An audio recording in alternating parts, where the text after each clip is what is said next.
I was a hard-drinking sinner with blood on my hands. I was a hard-drinking sinner, a gun in my hands, drinking 40 pounds for dinner till I met a big man. And the man said, how do we do? How do we do? How do we do? How do we do? How do we do? How do we do? Well, I feel like reborn. I feel I'm renewed. 'Cause the man said, how do we do? Well, I killed a lot of people, smoked that devil weed, and I never met a man that I didn't make bleed on that road to damnation. Well, who would believe that the man would say, how do we do? How do we do? How do we do? How do we do? How do we do? How do we do?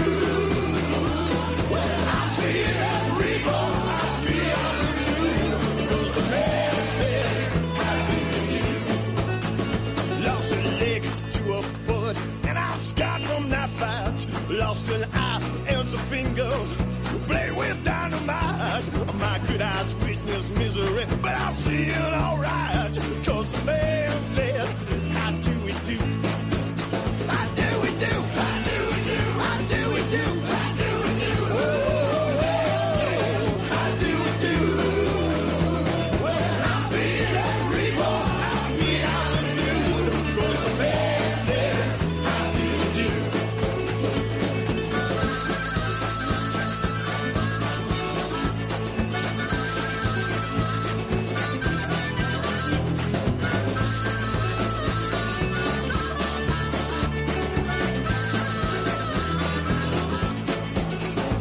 Well, I pulled a lot of triggers, shot a lot of good men, broke a lot of hearts, hearts that never will mend. But now I'm at the station, and I made a new friend, and my friend says, how do we do? How do we do? How do we do? How do we do? How do we do?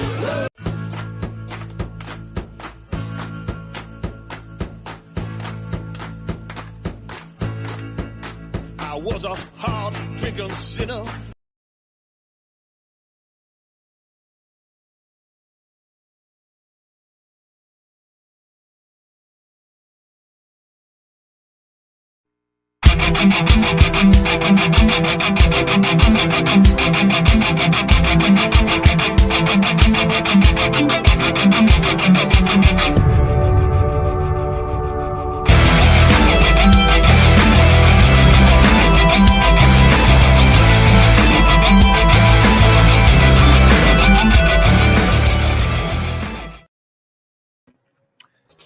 What is up, all you freaks out there? This is Ryan. How are you doing tonight?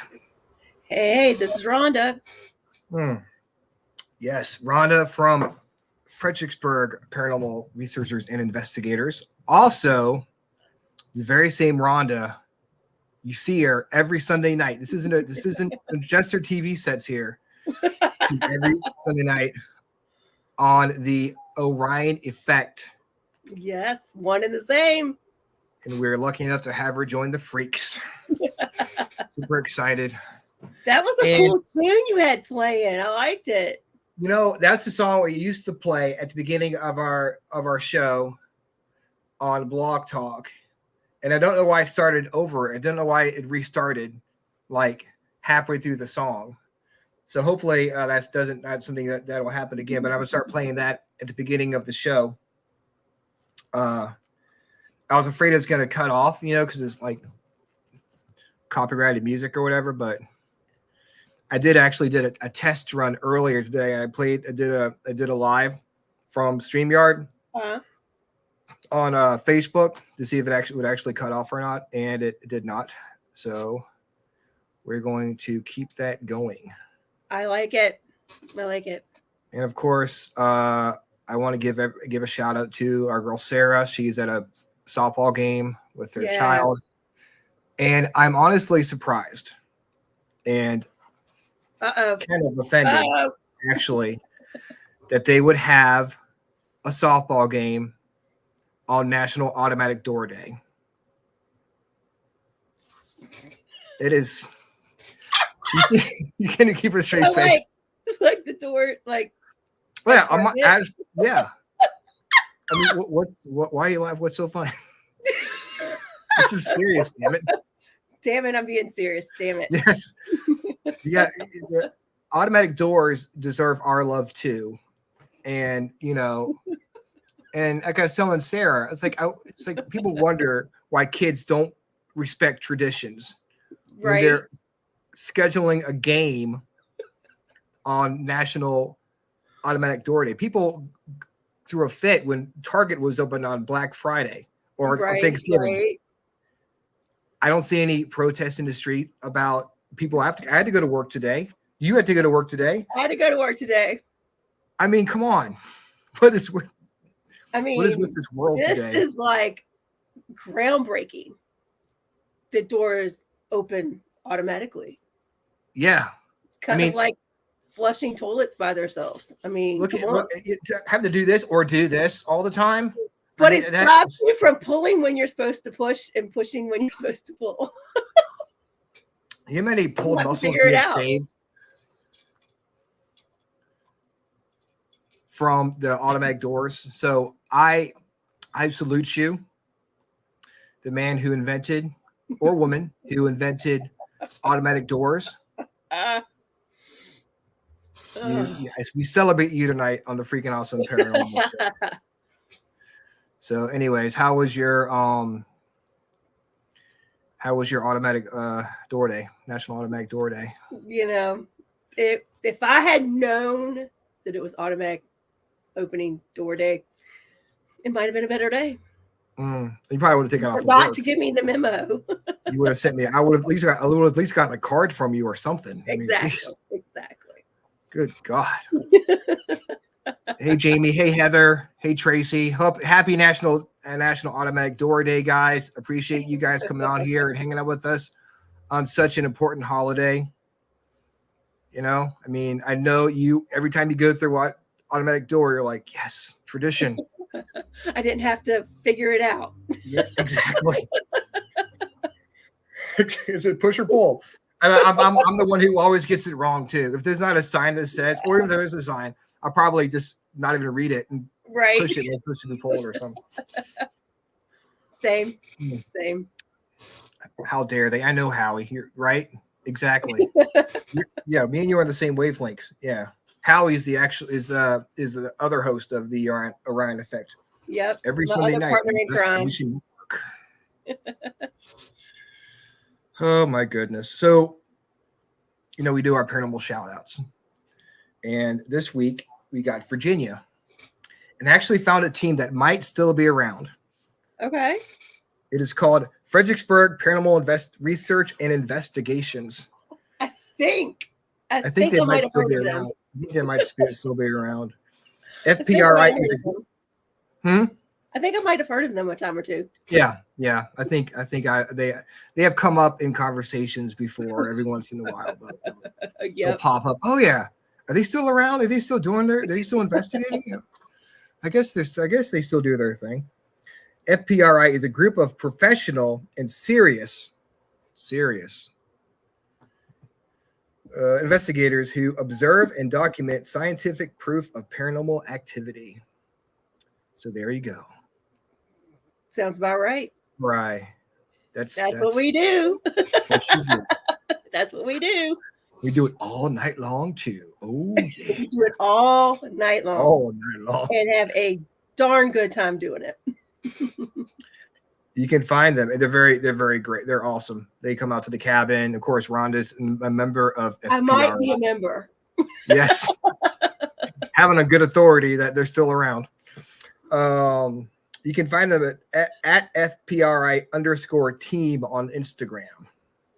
So look them up. Instagram. They're probably on TikTok too. I don't know. Yeah, wherever we're on TikTok, Instagram, Facebook. Facebook's where we're at a lot. So yeah. Find them on Facebook too. Just look up FPRI or Fredericksburg Paranormal Investigators, which FPRI for short. It'll show up. Yeah. John says all the time, like, what was I thinking with that name? I mean, now I just Oh, I just did a 10% discount for everyone who wished me a happy automatic door. To see, if I was down there, I could have got 10% discount. Oh my gosh, I could have got my at favorite crystal. Jamie's shop. Man. And again, of course, I've got to give a shout out to Pongo Paranormal as well. That is Sarah's group. Got to give a shout out to my girls here. A team of investigators based in Virginia set out to find answers to the unknown. So if you are in Virginia Beach and you want to find a good paranormal group, go check out Pongo Paranormal. And Tidewater and Albemarle Paranormal Investigators. They were on the show. Hey, and if you're in that area, Tidewater, Virginia Beach, Norfolk, Chesapeake, you know, our other good friend, Tyler Darnell, the haunted photographer, can take care of some of your photography needs. Nice. If you're getting married, if you're, you know, if you're having a National Automatic Door Day celebration, you want to document, which of course, why wouldn't you? I dare you. Next year, I want you to call Tyler Darnell and ask for a automatic door day celebration photo shoot. I don't want to be down there when it happens because that would be awesome. Go to different like Walmarts and stuff, you know. Oh my God! It gives a whole new meaning to the people of Walmart. Exactly. Here I am at the automatic doors at the Walmart in Fairfax. Hey. Do like a scrapbook and you know. Oh my goodness. So our word of the day, which is the word that needs to be brought back, is pluviophile. Pluviophile, yes, and it's not dirty. It is not dirty. Pluviophile. Well, depends on your point of view, I guess.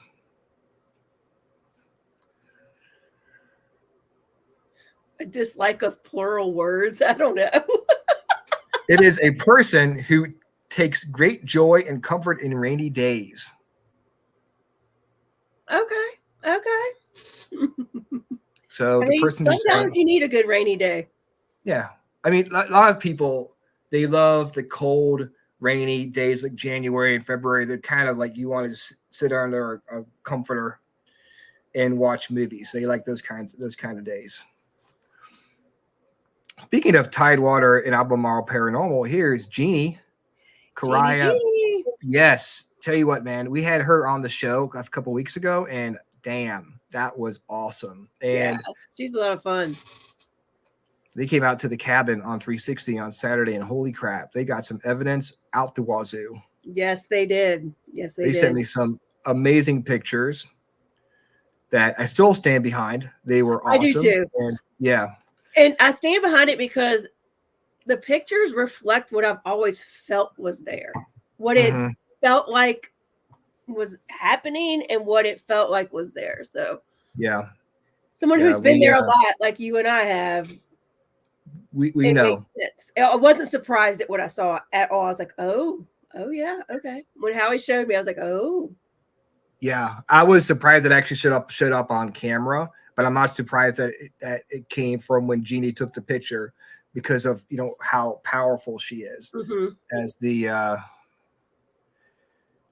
as a medium. In fact, next week we're having a spiritual chat on mediumships next week, and it's going to be you, Dana, Ashley, Sarah, Ashley from Sarah. That's her new name. I'll call her Ashley from now on. Sarah, that's her alter ego when she's not here. Ashley didn't join us today. Ashley. Yeah, we'll just refer to her as Ashley when she's not here, and Holly. And I said cool. Jeannie, right? No, you didn't say Jeannie, but yay. Okay. Yeah, she's going to be on too. So it's That'd going to be an all girls chat on me. I'm not even going to be on. I'm going to let you guys take over. You want to join the fun, whatever. Come hang out with the girls, whatever. Maybe I'll show up for a little bit. But last time I was like, I have nothing to add to the conversation. I'll go on. I'll do an introduction and put myself on mute. And of course, if anyone wants to see this, see the pictures that Jeannie took, I have them on a reel on the Cabin on 360 page. And yeah, they were authentic. They were amazing. That's all I'm going to say about that. We love Jeannie. Yes. Dr. Fredrick Woodard. He's in the queue right now. He's probably thinking, what did I get myself into? I appreciate him coming on National Automatic Door Day, of course. Dr. Fredrick Woodard is an author, paranormal researcher, and hypnotherapist. His latest book is entitled Developing Your Spiritual Awareness, Connecting with an Interactive Universe. So let's bring him on the show, and so he can talk to us. I've always had questions about hypnotherapy and how it works and stuff, and how he got into the paranormal. So we're going to go ahead and bring him on. Good evening. Thank you for joining us. How are you? You're welcome. I appreciate your having me. Man, I have so many questions for you. My book is called Developing Your Supernatural Awareness. Supernatural. Why did I say spiritual? I don't know. Let's talk about mediumship. Probably. Yeah, I had Developing Your Supernatural Awareness. I apologize. That's all right. Okay. Yeah, I wrote it down wrong. So I am sorry about that. So when did you first start getting into the paranormal aspect of everything?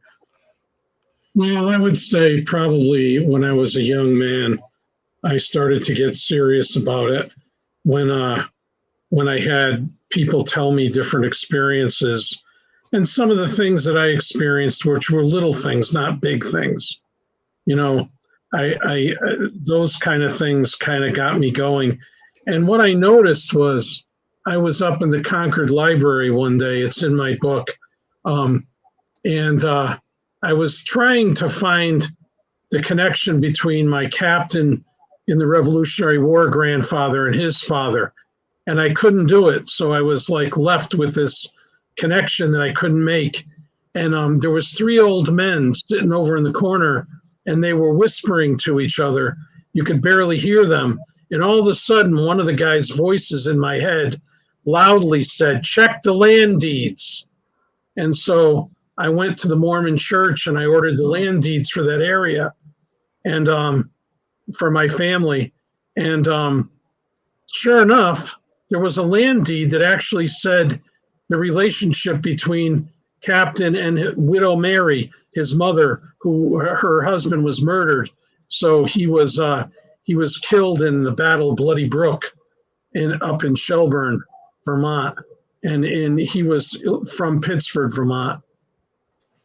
And there was the land deed, and I was like, wow, you do something, happens, and then something real comes of it, and that's what I think, was one of the connections that I made.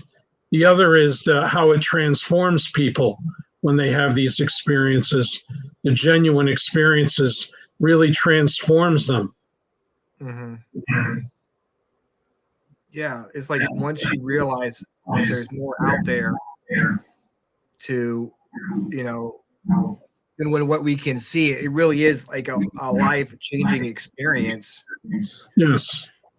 So when you saw these men, were they like they look like regular people, or is it like something? What are you talking about? I didn't see anybody. Oh. I simply ordered I heard the guy's voice in my head. Oh, okay. And then I checked.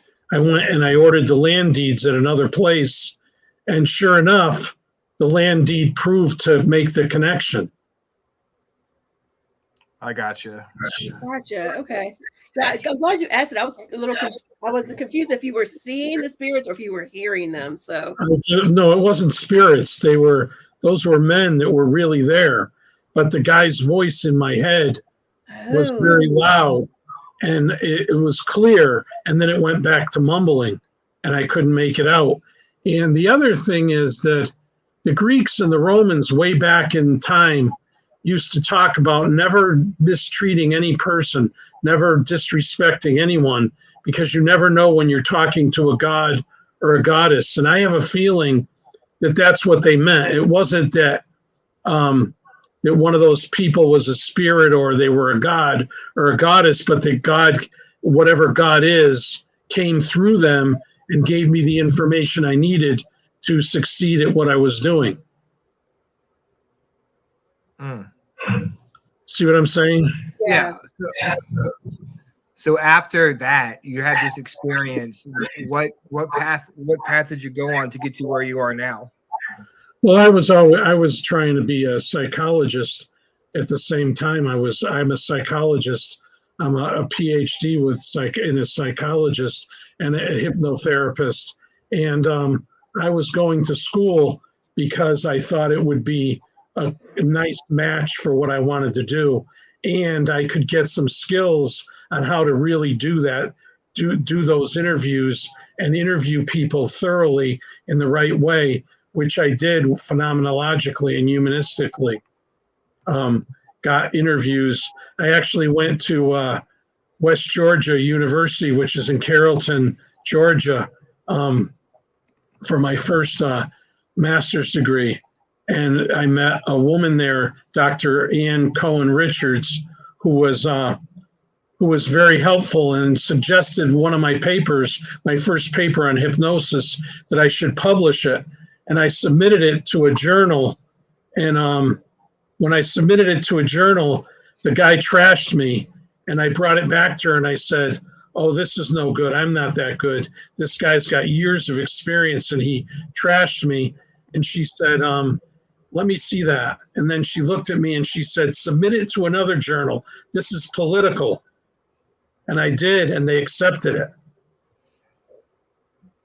Wow. I guess it goes to show you if you first don't succeed, try again. Sometimes, yes. Yeah. Wow. So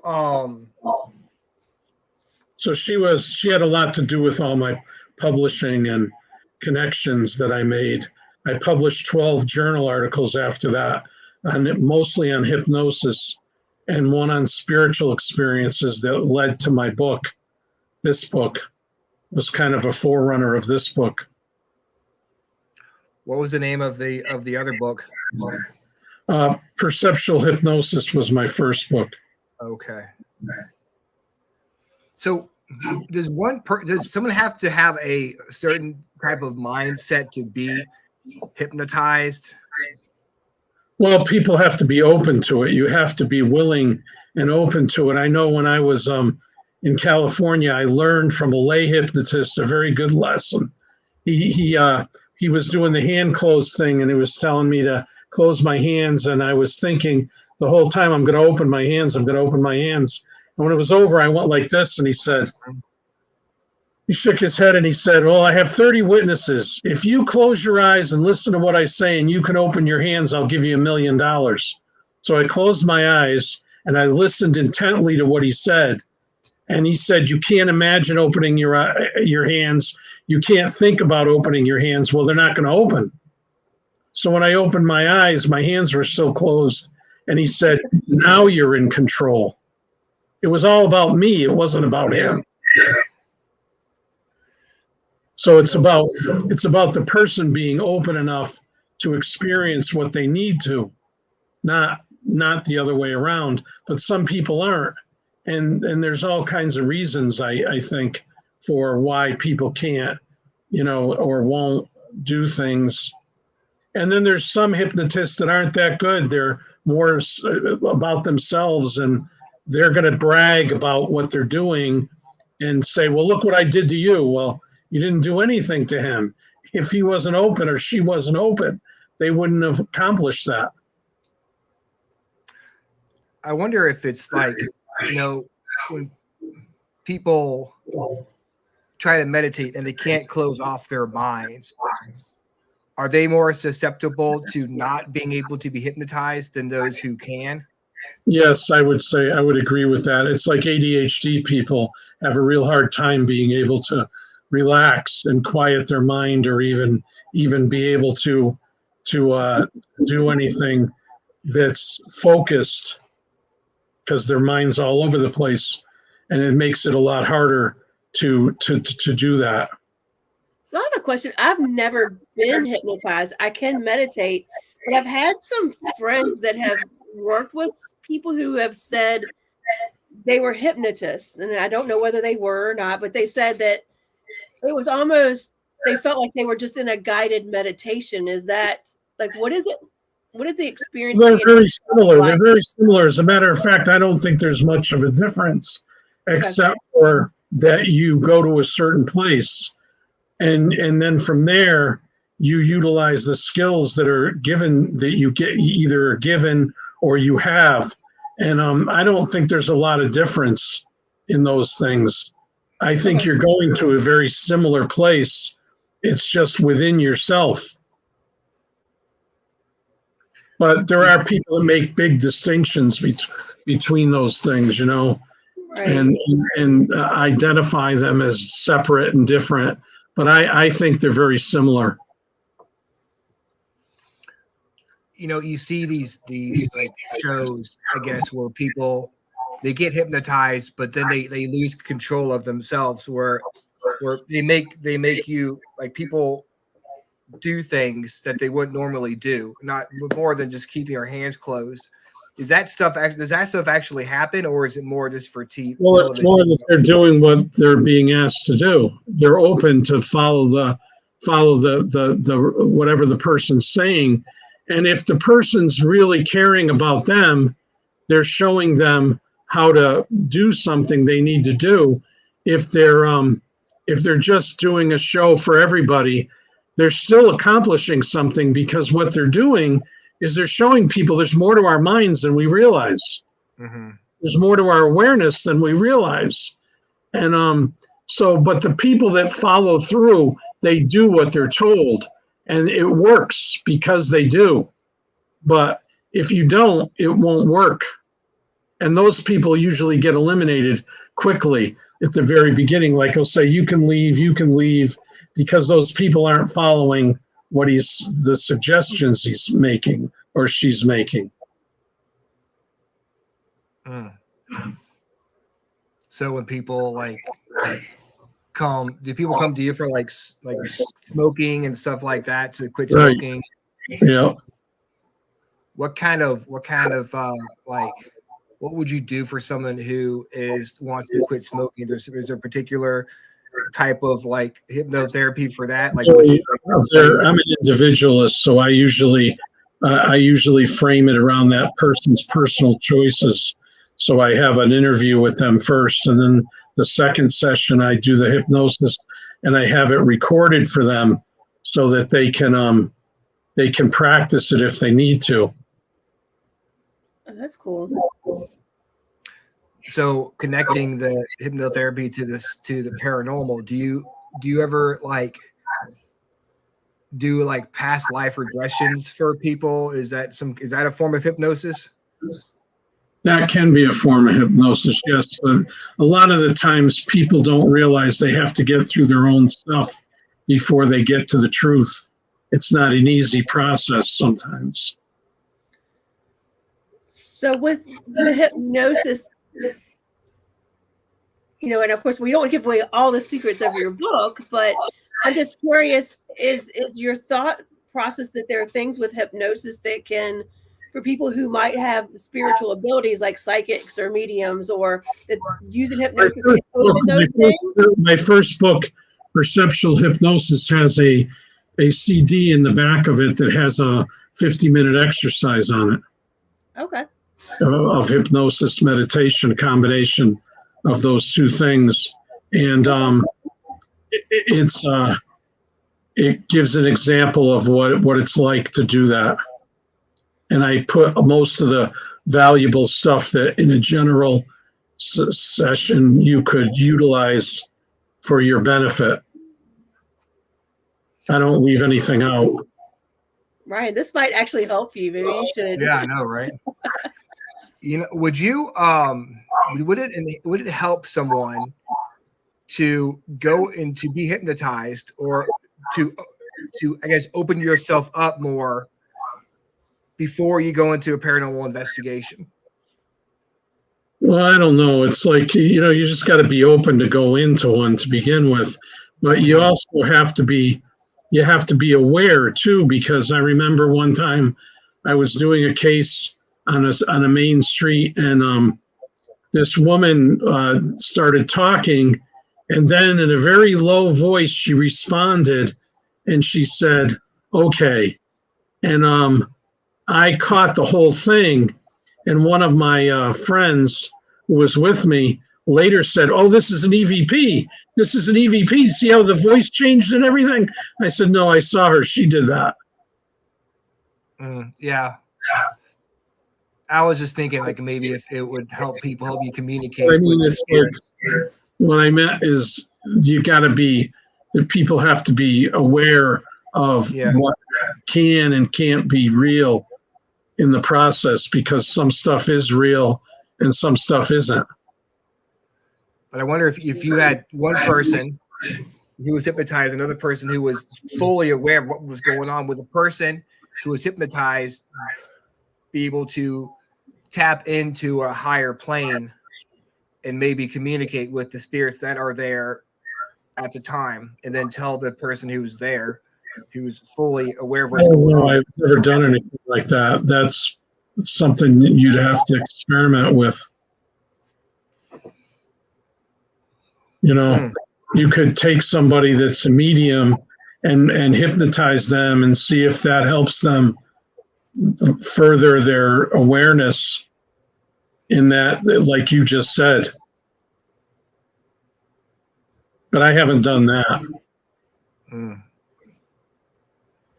So your book, developing your supernatural awareness, not spiritual, connecting with an interactive universe. What made you decide to write this book? I felt that it was necessary because I felt like there wasn't a lot of explanation that what was really connecting things the right way, and I wanted to interview people properly in all the details until there was nothing left for them to say, and then make those connections. And each chapter I break down by themes of the chapters, and so I did that, chapter 2 through 9, and so it's the book explains itself, but it's got themes and ideas and connections that normally people don't make. And then at the end of each chapter, I have exercises to help people open up, so that the average person can open up a little more. So either people looking for other people that share similar experiences, or people that never had an experience can be more open to having one, or can connect with somebody or see that other people have had similar experiences to them. And a lot of these people have never shared their experience with anyone until I put my advertisements out. They called me and came to see me, and then I had, through word of mouth, people realized I was doing that, and they'd come. But a lot of those people said, "I never told anyone. You're the first person I ever told." Yeah, I think a lot of people have stories. They just need to have a reason to open up, and they feel comfortable opening up, because exactly. some people make people feel comfortable, and some people don't. Some people take control of it. So do you feel like your book is good for people who both want to be more open, or people who have believed they've had experiences but aren't 100% sure? Well, yes, I think it's open to both of those, and it's open to people that have had experiences and know they've had one and are looking for others to share them. I have 51 experiences that are mapped out in that book, each story.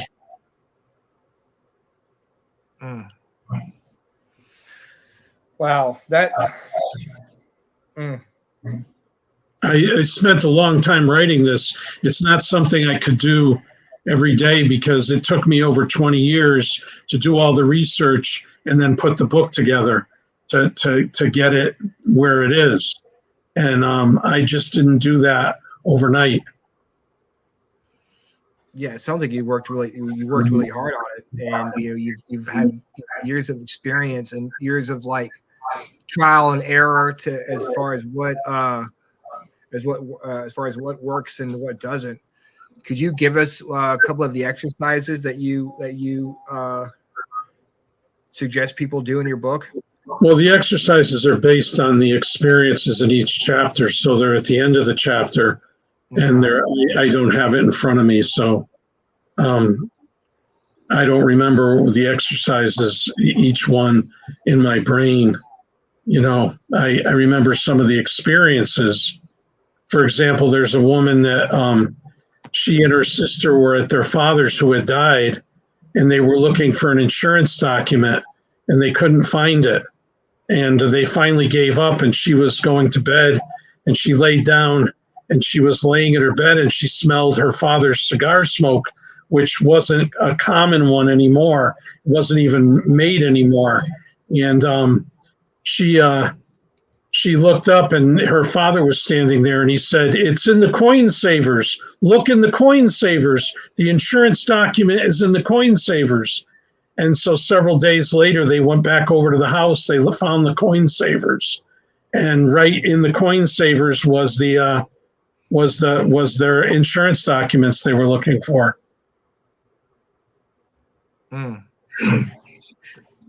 That's a pretty amazing story there. That's pretty awesome. Do you have people coming to you who like want to connect with the supernatural, to connect with loved ones? Sometimes, yes. Is it something that you would suggest doing, like as far as or is it something where you're like, it's best just to let them go? Well, I let people take care of themselves in a way. So it's like, you can talk to your relative, you can have a conversation with them. They might not respond, but you can reach out to them and tell them how you feel. Tell them that you love them. Tell them it's okay. Things like that are very powerful, releasing all the stress that goes with the death experience. I got a reading the other day from Jeannie, who was in the chat earlier. I'm sure she's still here or not, but she did a reading for me, and it came through. And it was very, very like fulfilling to hear that my mom's doing okay. But at the same time, I don't know if I want to hear from her, to do it all the time, because then I don't think I would be able to, let go again. It's nice to be able to talk to her when I every once in a while, if Jeannie or whoever lets me, but it's not something where I'd want to be doing it all the time. Right, and the interesting thing is, I don't have any proof of some of that stuff, like what you just asked. It's like, just to tell people it's okay to communicate is giving them permission that it's all right. But whether we die and there's nothing, or we go on, I have no proof of that. I can't prove that beyond a doubt. I can't prove that, and I won't be able to. And I thank God in some ways that we can't, because if we could, the next step would be how to capture the spirits, or capture their beings, or try to capture those things. And I don't think that's a good thing either. Yeah, I guess that's the one thing about the paranormal and the supernatural, is we all really won't know until a certain point in life when we know, but then we won't remember if we come back or whatever, thing like that. You just mentioned the one story in your book where like the lady kind of went in a dream state, or maybe she was still awake, but she heard her father tell her where to find these documents. Does your book kind of cover too? And I'm just kind of going off different things I've heard people use when they're doing paranormal investigations, but like how to remote view into a place where like you just kind of consciously go maybe to a place you've never been and to find your way? The only things that I can use are the things that people gave me stories on.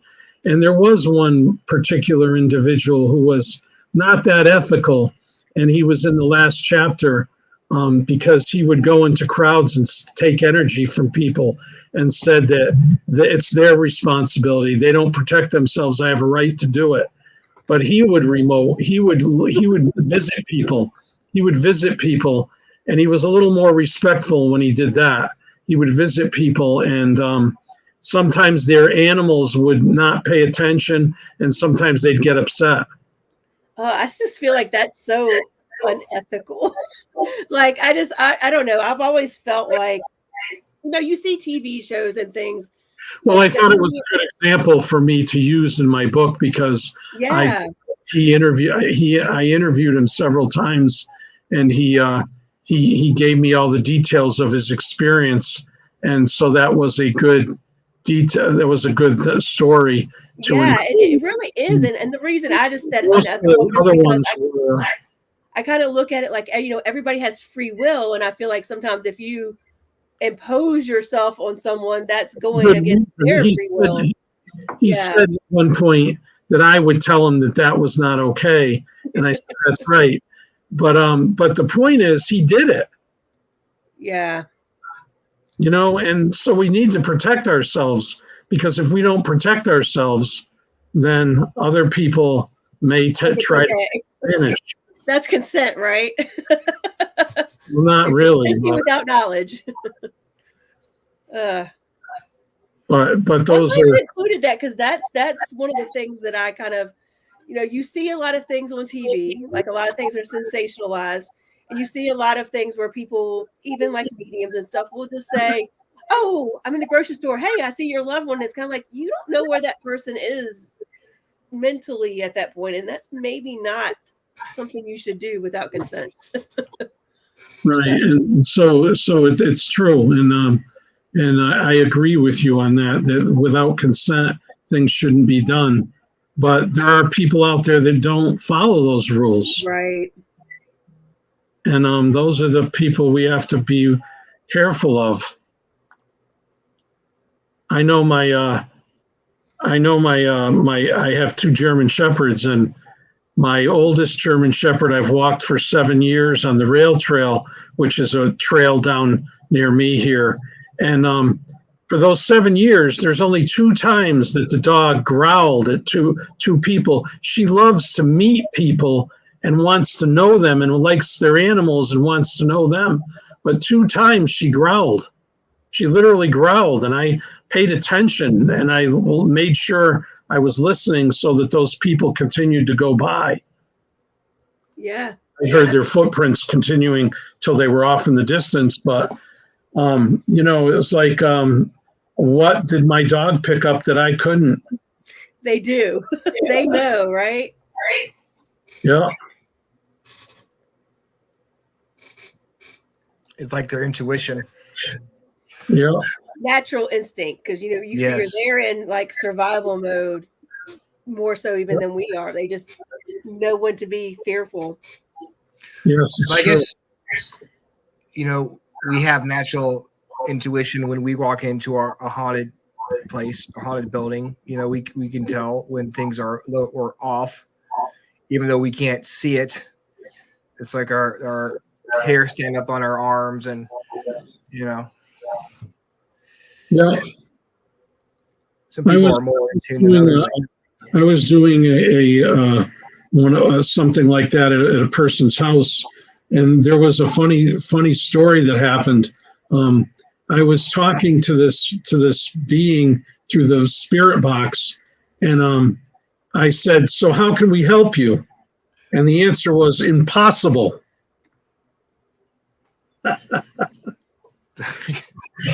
Okay, so you don't want any help, so you don't think you can get any help. Okay. Yeah, well. So do you do a lot of paranormal investigating? Like, do you go to a lot of locations? I have, yes.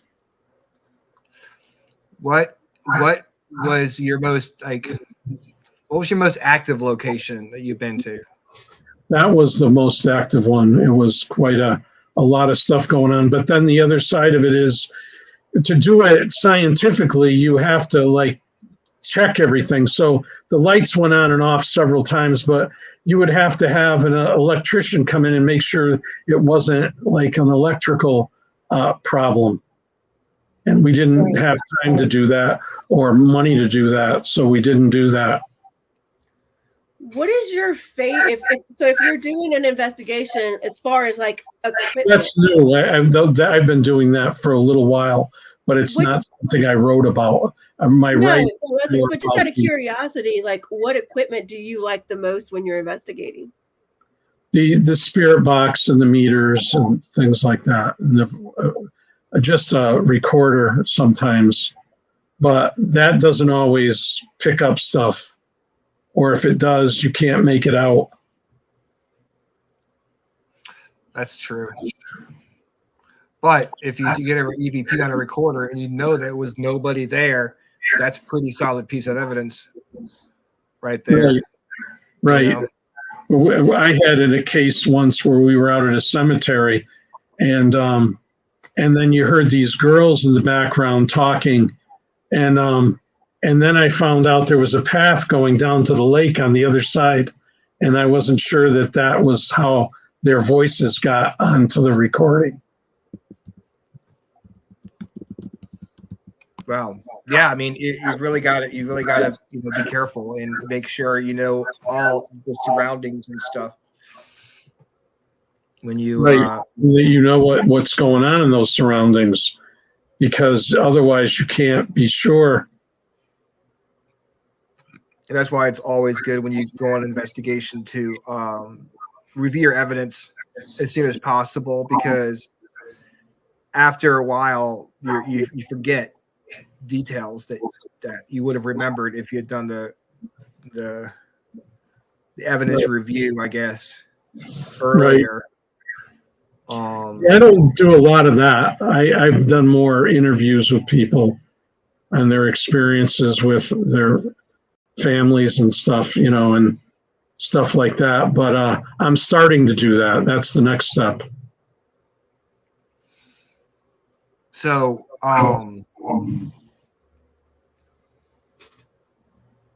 what are some of the locations you've investigated or have gone to near where you live? Well, they're all private homes. Oh, okay. That's interesting.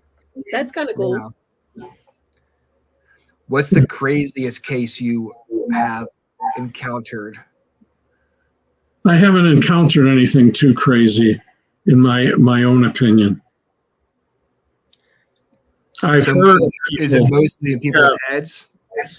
I've heard of people like that have had bad experiences. Like I had a woman that interviewed me for the newspaper, and she told me that years ago she went to a site and it was evil, and that's all she would say. Not much more detail than that. No, but the point was, I saw in her eyes that she had, it really was a genuine experience. She wasn't making it up. Wasn't happy about it, or anything. There was more concern, Where you can. I work with a lot of positive experiences and people's experiences where it helps them grow. Being able to open up and talk about something that's been on your mind for so long, I can imagine would be a positive experience. Yeah. And knowing that there's someone out there like yourself who's willing to listen. And who can figure out how to get the tools to understand what they've been experiencing. Well, like I said, I did this for over 20 years, and I interviewed 51 people are in my book, and their experiences are in my book. And it was a long drawn out thing because I would have to transcribe the recording and then go over it and then question them on that. And then maybe another one if there was a need for a third one, or a fourth one. But most of the time, 2 would be adequate. Did writing this book change your perspective on things at all? Well, it just helped me. Initially, what you are now? It just helped me understand a little better that there's more going on than we understand. And I don't claim to know everything because it's just little tidbits I get in different areas. All the different people weren't all sharing the same kind of experience. So they had different experiences. And I just, got little pieces of different people's stories, little pieces of the world.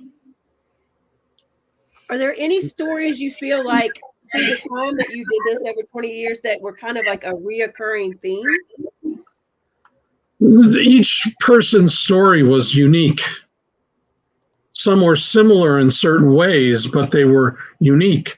Like sometimes people would say that, they saw a spirit and it was not clear. It was like you could see through it or something. But sometimes people would see very clear spirits. So there's things people shared, but there's also things that were different. And there's different types of experiences. I had a lot of people share different types of experiences with me. There was one woman that was at an art show, and she went to drive, and when she went to get in her car, she heard her dead grandmother in German say, "Put your seatbelt on." So she put her seatbelt on, and down the road, she got in an accident and rolled her car over 3 times. And if she didn't have her seatbelt on, she might be dead. That's incredible. I think things like that I've heard over the years have maybe not been so upset when I get stuck in traffic, or my GPS routes me in another direction, or my flight is delayed. I always just kind of feel like for some reason sometimes things happen like that. I remember when I was working one time, I went to a meeting and I kept getting held back. And I usually went to the social center and met with the social director over my clients. And I was late, and being late, I finally got to a road where I could go, and there was a big detour sign, and I said, "Oh God, I'm just going to go home." And it was 50 miles away where our place was that I worked. And come to find out, there was a person there that was beating badly a woman, and then proceeded to drive his car into the building. And if I had been there, I would have tried to stop him. And I don't think I would have been able to because he was military and I wasn't. And so that would have been a bad experience for me, and something I think protected me.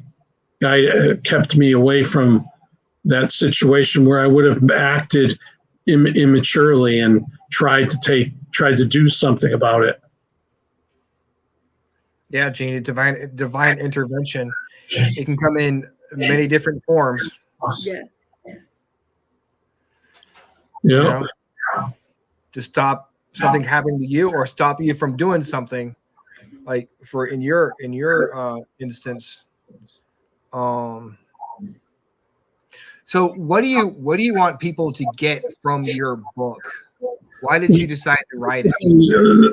Like I said, there's the different stories and connections that go on, and I was to help people either make other connections that they need, or be open enough to have an experience if they haven't. Because some people want to have an experience and they don't want to have somebody take them through the whole thing. They want to do it on their own. And so my book is about helping people kind of take care of themselves, like in a way where they can use those exercises to open up and or see the commonality in the stories that are there with something that they had experienced. You said the last story kind of tells that tale about protection. Do you cover like how to, because it kind of sounds like a how to like do this on your own.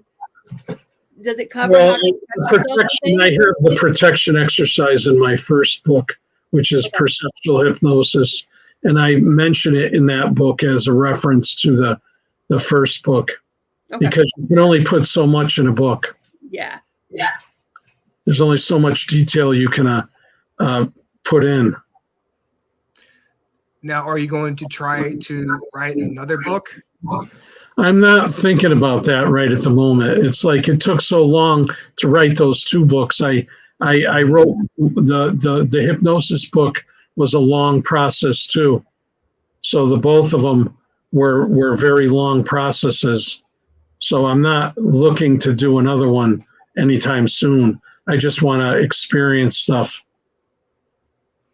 Now, what would you tell someone who is interested in opening themselves up more? What kind of stuff? Like, is it a better diet, a better frame of mind? What stuff do you suggest? Having an open mind, and the different things you can do to open your mind, to be more open. That's one of the things both of my books are about. The perceptual hypnosis is about, I really call it, like, the clinical side of it is, I call it differentiation. What you're doing is you're focusing on something in particular versus what the clinical people call dissociating. And I believe that you're not dissociating, you're focusing on something. And so it's like, it's opening up and being more open to things. And in order to do that, you have to work on being that kind of way where you're open to stuff. You guys probably are, but not everybody is. Right. And to help them find ways to open up, each chapter has a few little exercises that help. It's not all or nothing, but it's helpful. So it'll help open people up in different ways. And I usually tie the experiences into what's in the chapter. So it's really kind of changing your whole mindset, or just, but it's something you need to do every day. Not, you can do it. You can do it every day, but you can also do it. Just some people may not need to do it every day. Some people may. Everyone's different. So where can people find your books?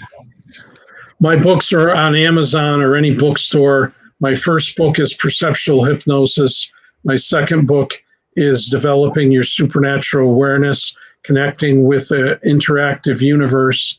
They can be 6 books published, my second book, and my first book was published by Schiffer House. And the books are, you can get them at Amazon, you can get them at Barnes & Noble, you can get them anywhere. You can order them, or you can order them online, or you can order them at the bookstore. Wow. Well, Dr. Woodard, I thank you so much for coming on the show and talking about your experiences and your books. That was an amazing conversation. Well, we could do it again down the road, maybe. Yeah, for sure. They got some more.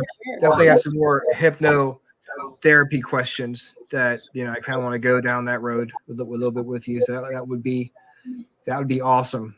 We'll get you back on sometime later on this year. All right, that sounds good. All right, perfect. Well, thank you so much for coming on the show, and we'll talk to you soon. All right, have a good one. Have a good night. You too. Bye. Bye. Well, that was fun. That was fun. Yeah, I enjoyed that conversation. It's fun to have.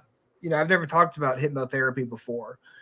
Going on a road with me and friends a few times. People who have gone to do like past life regressions that they were being hypnotized in, and they weren't sure.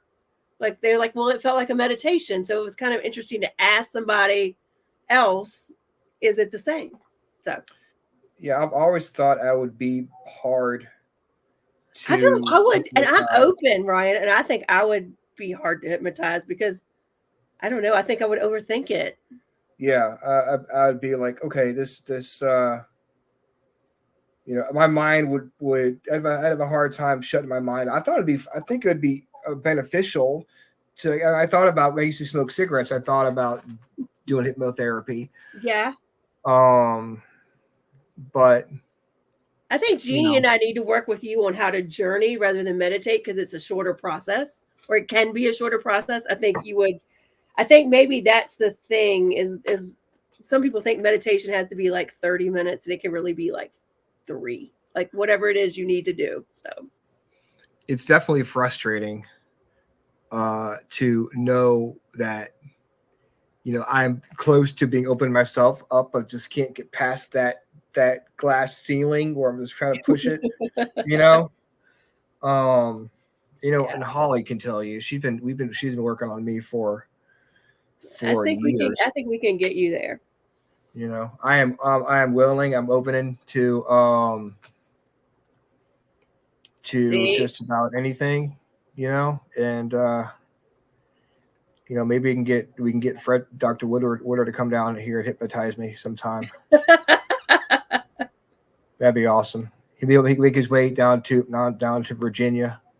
That's so cool, though, that he is now figuring out that correlation, because a lot of people who are based in science on a psychological level aren't as open to the fact that people might be experiencing something paranormal or spiritual or something of that nature. So it's kind of cool that he has explored that realm and is open to the fact that people are having these communications.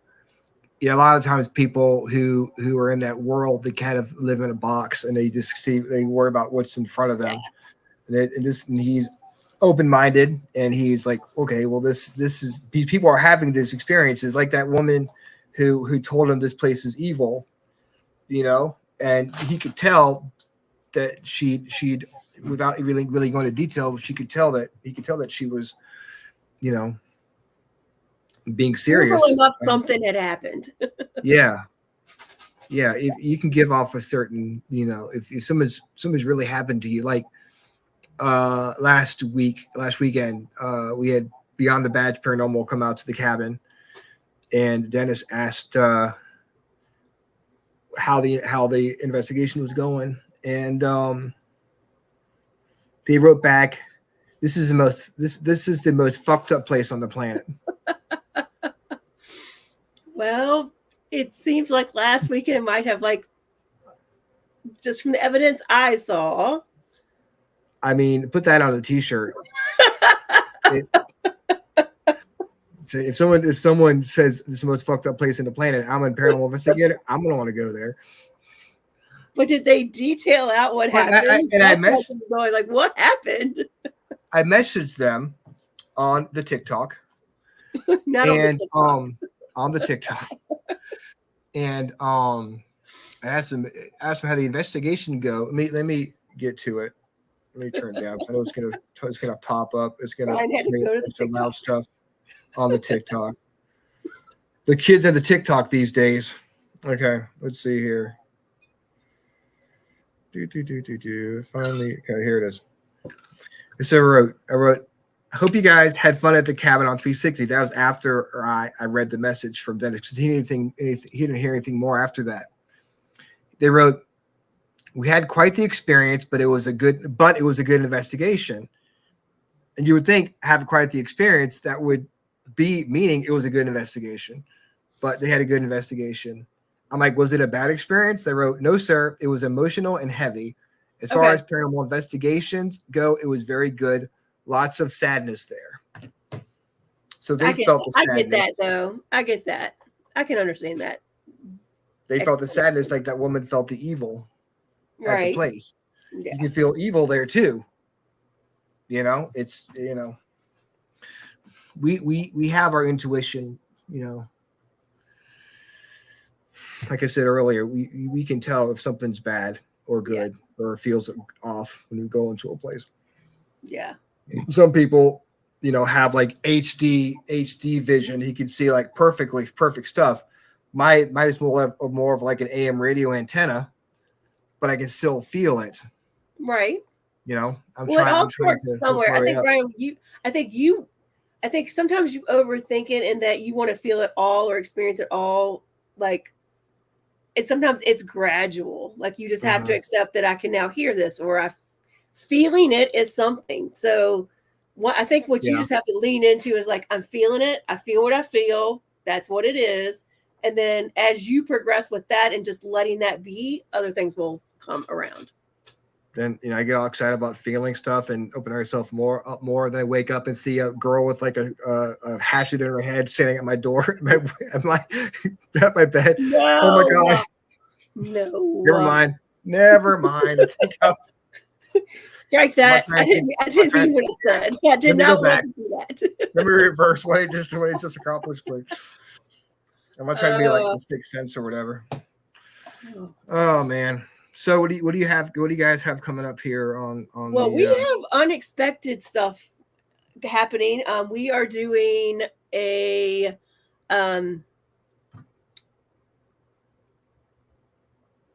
investigation at Belgrove Plantation on Friday.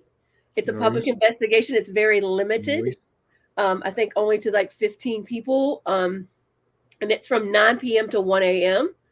Then FPRI has a private investigation on Saturday that we're going to do. Then our next investigation after that, I believe, is with you on the 6th at the cabin on 360. For the Orion Effect, we've got Lori Lee and Dave that are going to be on our show on Sunday. They're a lot of fun. So a lot of good things happening. Jeannie loves Belgrove. I love Belgrove. Belgrove is my home away from home. I love Belgrove. Belgrove. You haven't been out there in forever, have you? You need to come been out there at all. You've never been to Belgrove? Nope. I need to make my way out there. Yeah. It's hard for me to go. It's hard for me to get away to go on investigations. You know, that's a later, maybe if you can, because that's a later in the investigation kind of thing on Friday night. You know, sometimes they're like 7 to 2, or we do the lockdowns, but that's just a 9 p.m. to 1 a.m. and you're done. And you can always, we're not going to hold you hostage. You can leave when you're ready. Angie's going to her friend's house in the river Friday. So I don't know. Maybe I'll scoot up there. I got to work till 8, so maybe I'll run up there depending on how tired I am after work. Or just let us know. Just let us know when you want to come. I think we have a lockdown in April and a lockdown. And I say a lockdown because we offer 2 experiences. You can come from like 7 or 8 till 12, or you can come like 7 or 8 till 5 in the morning. So you have both options. And with you, we'd be like, come when you want to and leave when you want to. But we've got one in April, the 20th, I believe. And then we're doing another one in July. Lockdown. You can't leave. You're locked down. No, you can leave. You can leave. You're stuck with us forever. So let's see. We have got the spiritual mediumship thing going on next week, which is going to be fun. That's going to be so much fun. I feel like some weird stuff is going to happen because you're going to have all of us. Oh my God. So like there could be technical difficulties and all kinds of things. I hope Holly's able to come on. Just having Jeannie and Holly on the same show is going to be a fun experience. And then, of course, I keep saying Ashley, Sarah. God, I don't know what my brain. Of course, Ashley is her name when she's not here. When she's not here, she's Sarah when she's here. So I'm thinking Holly, and then for some reason I don't know. So Sarah, and it was a fun. Like we had that show a few months ago. It was fun. And then I was thinking about starting it at 8:00 instead of 9:00 because there's gonna be so much stuff going on. It's gonna be hard. It's gonna be hard to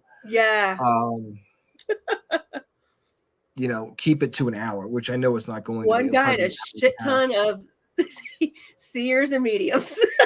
I remember the last time I'm like, okay, it was like 10:45. I'm like, all right, I gotta end this stuff. So that's what I'm saying. I might not be there. I'll just turn myself on mute, walk away, let you guys talk. I'll come back 1 o'clock in the morning. You'll still be here talking. We might be. We just might be. Man. So we have that, and the week after that, we've got Pungo Paranormal. Sarah's group's gonna come on. I think I've heard of them. Yeah. I think they're still around, actually. Yeah, I think they're still around. One of the few groups that are actually still around. FPRI, we just keep on going. Yep. Like the Energizer Bunny. It was funny. Jeannie wore a T-shirt from the 2014 Boxwood in Paracon. That's back in the day. And that was even before my day with all of this. Well, I know. Tell you what, that was my second Paracon. And she had all the names of the people that were still on their teams that were there, and had All Seeing Paranormal Society on there and stuff. Cool. Yeah, it was really, really neat. So she asked me to take care of the shirt, which I am, Jeannie. It is in a safe spot. But Howie and I enjoyed looking at the shirts and stuff. And we actually went out to cabin yesterday and did some investigating. We had some awesome stuff. Some stuff on the necrophonic. We had Randy's name get called out and Melissa's. Oh, wow. Yeah. Were y'all in the cabin or the rancher? We were in the rancher doing that. It was pretty active yesterday. Very cool. So you'll have to give me a heads up. I can sometimes escape, not usually on Mondays, but sometimes I can escape. I can come do that for a little bit. I'll let you know when we go out there like on a Friday. Yeah, I can. If I know enough ahead of time, I can block a couple hours on a Friday. Mondays are hard, but that's cool. Well, I'll let you know. Okay. Maybe I'll let you know like on a Thursday night. Hey, I'm gonna go out there. Yeah. So, all right. Well, I appreciate everyone who tuned in. Jeannie, scroll up here. It's Hill City Paranormal. Faith, we had her on the show last week. Yes, last week. It was awesome. Howie, Mary, Tracy, everybody, Heather, Jamie, thank you so much for tuning in. Chris, definitely appreciate it. It was a fun show. Then Dr. Woodward, thank you so much for joining us. And be back here next week. Same freaking awesome time. Same freaking awesome channel. Have a good night, guys. Bye. Good night.